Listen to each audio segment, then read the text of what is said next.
Capítulo 3. El cigarro.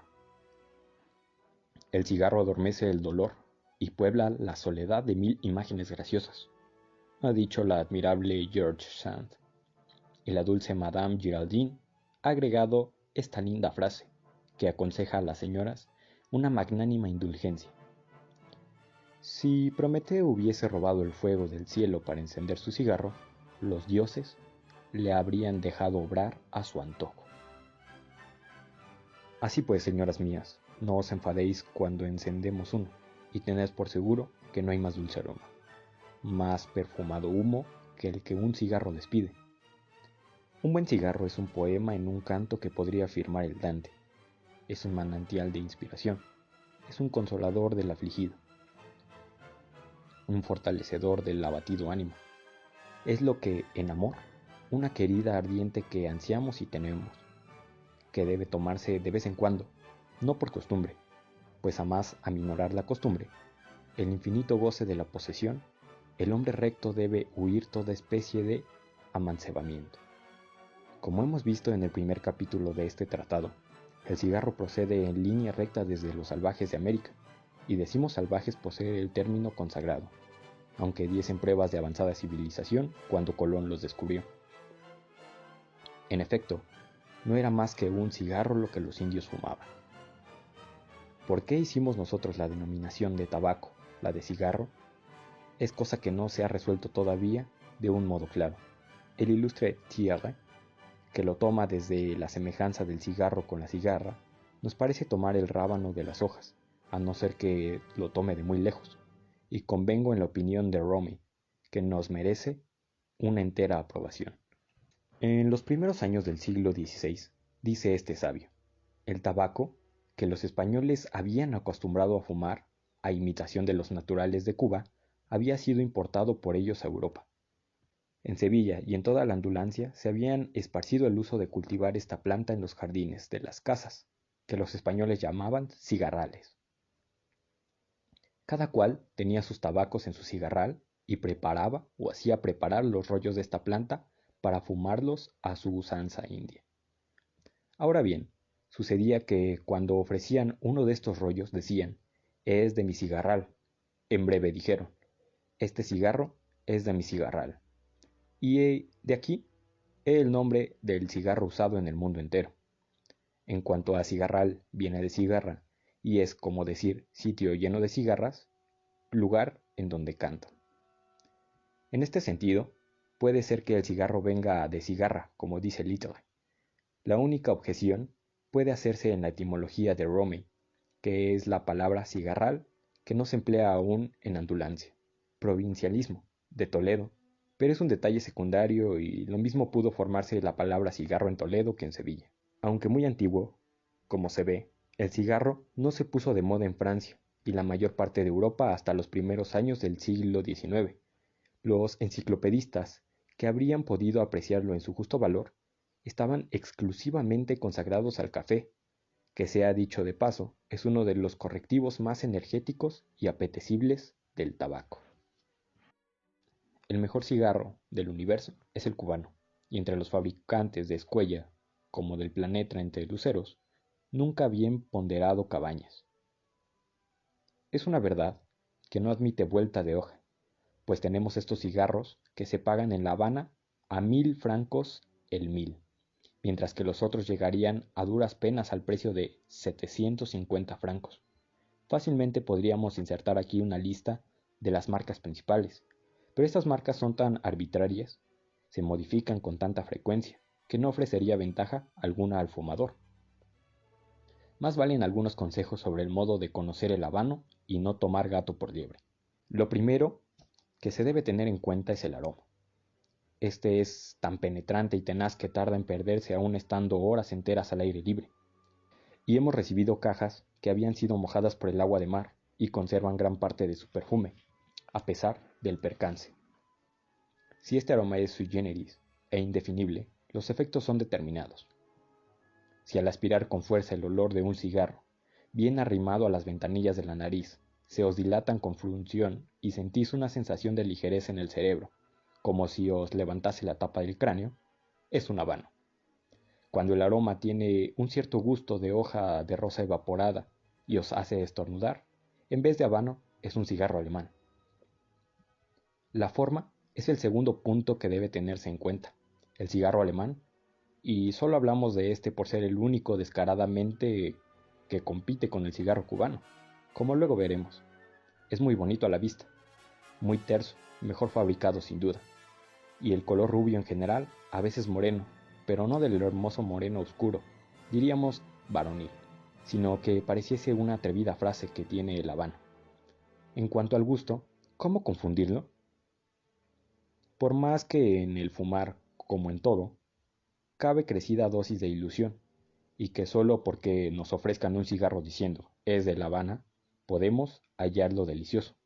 Es un error que puede cometer un novicio, no el que ha fumado ya, sino se experimenta una sensación nueva y arrobadora.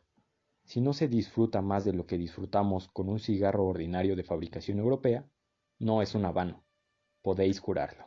Empero como lo absoluto no es de este mundo, hay cigarros que proceden a engañar hasta a un tabaquista de primera clase. Es verdad que son los mejores, inmediatamente después de los de La Habana. Son los de los Estados Unidos.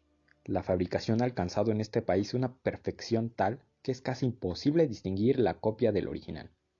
Y no solo a la vista, que es idéntica, sino por el aroma, aunque por el gusto. Un cubano no se equivoca, un europeo puede equivocarse. Las capas son, en efecto, buenas capas de Cuba. Solo la tripa varía, y eso es tabaco de Conecuit. El tercer cigarro que debe buscarse es el Manila, de calidad superior, igual al de La Habana, salvo que el aroma es más flojo, sin dejar de ser excelente, y hay menos medios de ser engañado, pues lo respetan los alemanes, lo que no pasa con el habano. En Bremen y en Hamburgo se confecciona con un tabaco inferior del alemán o del de Hungría, una cantidad increíble de cigarros que se exportan a los 4 puntos del mundo. Según el opúsculo Barral, La agricultura de la exposición de 1867, estos cigarros se mandan a La Habana para recibir el bautismo y vuelven a Europa dentro de nuevas cajas.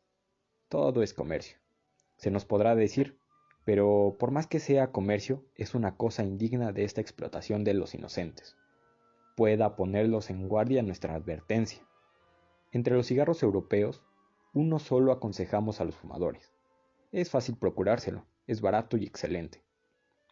Estas tres condiciones las reúne el cigarro fabricado en Sevilla, por aquellas graciosas hembras que, con un pañuelo caído y una flor tras la oreja, pasean la capital de la ambulancia 2 veces al día, desde el barrio de Trina hasta la calle de San Fernando, llevándose en pos de sí unos cuantos corazones que se hallan al paso, y no son pocos, allí donde se lleva el corazón en la mano.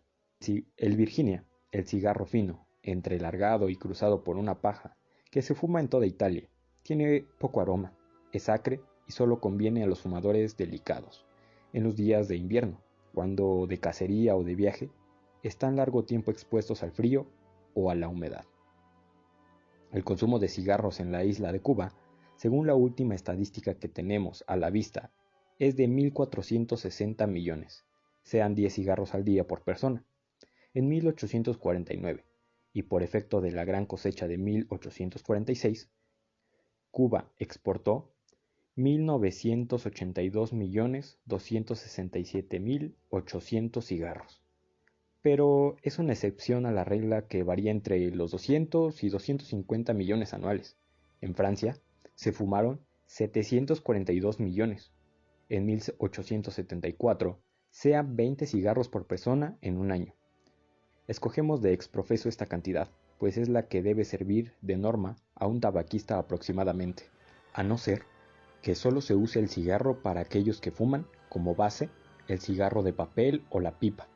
La cantidad de cigarros en un mes no debe pasar de 30, uno al día, fumado después del almuerzo o de la comida, que es cuando mayor solaz procura.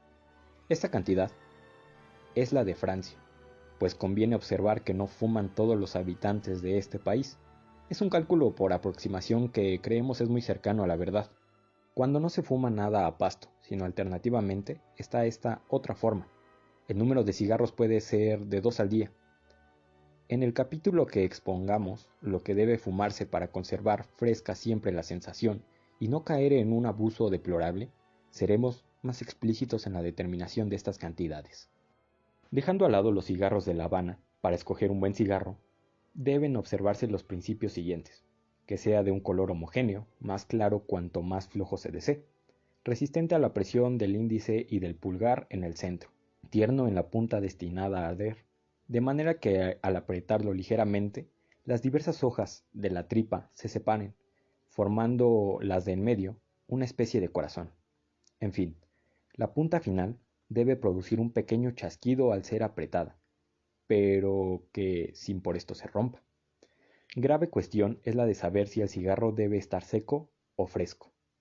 Un químico francés ha emitido un axioma que el cigarro, como el vino, se mejora cuando aumenta en años. Además de la razón higiénica que el sabio tenía en vista, es que, secándose el tabaco, se desprende de él una muy parte sensible de nicotina. Debe tenerse en cuenta el clima de cada país. En Francia, Inglaterra, Alemania y Rusia conviene el cigarro perfectamente seco. En Italia y España, ni del todo seco ni del todo fresco. En Cuba y generalmente en toda América, el cigarro seco no valdría la mitad de lo que vale el fresco. Bien lo saben los inteligentes de la isla, que lo fuman tan luego de acabar de salir de la fábrica. Hace algunos años que se guardan allí los cigarros en una caja de estaño, bien cerrada y colocada en pisos abajo. La innovación merece un signo de elogio. La generalidad de los fumadores enciende un cigarro metiéndoselo desde luego en la boca para cortarle la cabeza. Además de que la dentadura se ensucia y puede quedar en ella alguna partícula de tabaco, lo que no es agradable para el prójimo, la cabeza se corta mal y hace que con la humedad de la saliva se descascarille la capa. Lo mejor es emplear un cortaplumas o unas tijeras o una de esas cuchillas en miniatura que la industria francesa ejecuta primorosamente y puede colgarse entre los dientes de la cadena del reloj. El cigarro no se debe encender tampoco, como es frecuente hacerlo, aspirando el humo desde luego. El placer trivial que causa a algunos las oscilaciones de la llama del fósforo es cosa buena para niños, no para fumadores.